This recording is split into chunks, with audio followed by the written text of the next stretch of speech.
Heart attack বা myocardial infraction, যেটাকে আমরা আমাদের ভাষায় এমআই বলি। তো হার্ট অ্যাটাক বেসিক্যালি সম্পর্কে, হার্ট অ্যাটাক বর্তমান পৃথিবীতে খুবই ইম্পর্ট্যান্ট একটি ডিজিজ, এবং হার্ট অ্যাটাকের ক্ষেত্রে বেশিরভাগ মানুষের ক্ষেত্রেই কিছু ধারণা, কিছু ভুল ধারণা রয়েছে।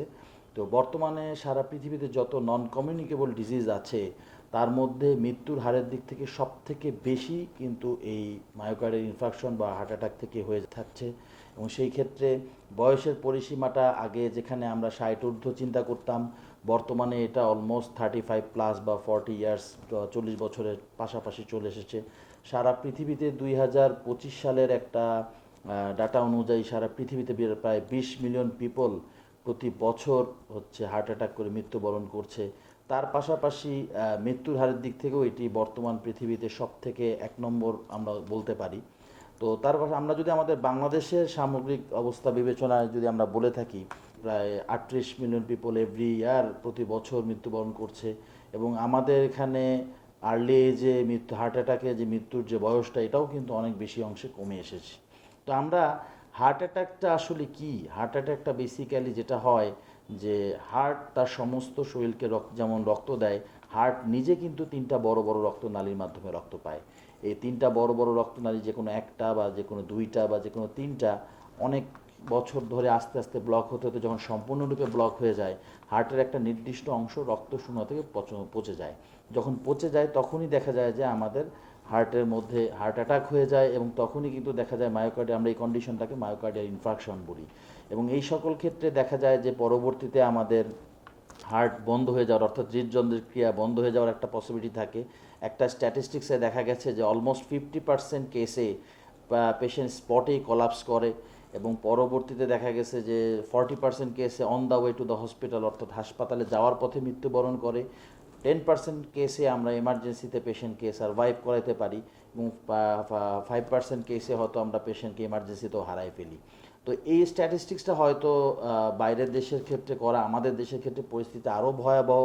তো কি করলে আসলে, এই জন্যই আসলে আমাদের প্রত্যেকেরই উচিত, বিকজ হার্ট অ্যাটাকের মৃত্যুর হারের সাথে তার প্রথম যে 60 মিনিট, অর্থাৎ গোল্ডেন আওয়ার, এই গোল্ডেন আওয়ারটা খুবই ইম্পর্ট্যান্ট।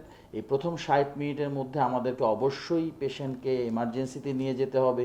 তার পাশাপাশি আমাদেরকে এই 60 ঘন্টার মধ্যে এমন একটা সেন্টারে নিয়ে যেতে হবে যেখানে আমরা প্রাইমারি পিসিআই, বা আমরা যদি বলি যে সরাসরি করোনারি এনজিওগ্রাম করে রক্তনালীটাকে, ব্লকটাকে খোলার যে সুযোগ সুবিধা যেই সেন্টারগুলোতে আছে, সেই সেন্টারে দ্রুত গতিতে তাকে নিয়ে যেতে হবে।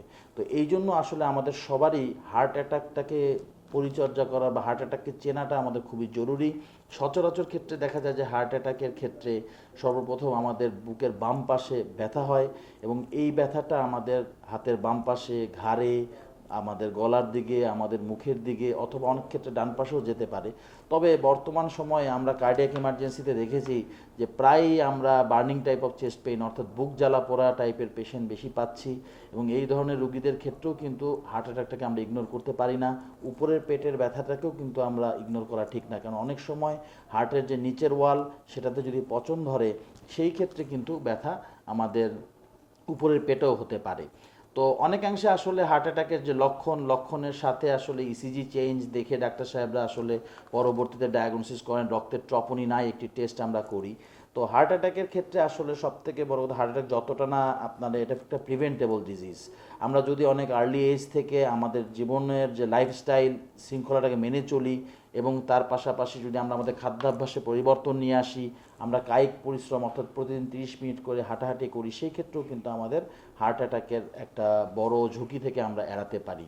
তার পাশাপাশি আমাদের ওজন বৃদ্ধিটাকে কমাতে হবে, আমাদের অতিরিক্ত লবণ খাওয়াটাকে কমাতে হবে, ধূমপানের অভ্যাস থাকলে বা অ্যালকোহলের অভ্যাস থাকলে সেটা পরিহার করতে হবে। তবে সর্বোপরি বর্তমান সময়ে আমরা তারুণ্যের মধ্যে যেটা দেখতে পাচ্ছি, অতিরিক্ত রাত জাগা এবং অতি অল্প বয়সে অতিরিক্ত স্ট্রেস, এটা কিন্তু আমাদের হার্ট অ্যাটাকের অন্যতম কারণ হয়ে দাঁড়াচ্ছে। তো আমার মনে হয় যে এই জিনিসগুলো পরিবর্তনের মাধ্যমে আমরা হার্ট অ্যাটাককে পরিবর্তন করতে পারি। যাদের পরিবারের মধ্যে বাবা বা মায়ের হার্টের সমস্যা আছে, তাদেরও উচিত আসলে রেগুলার একটি ডক্টরের চেক আপে থাকা। তো সবাই সর্বদা মনে রাখবেন, শৃঙ্খলায় জীবন, সুস্থতায় জীবন। যদি আমরা সুস্থ থাকতে চাই, হৃদরোগকে সচল রাখতে চাই, অবশ্যই আমাদেরকে একটি নিয়ম শৃঙ্খলা, নিয়মের মধ্যে চলে আসতে হবে। ধন্যবাদ।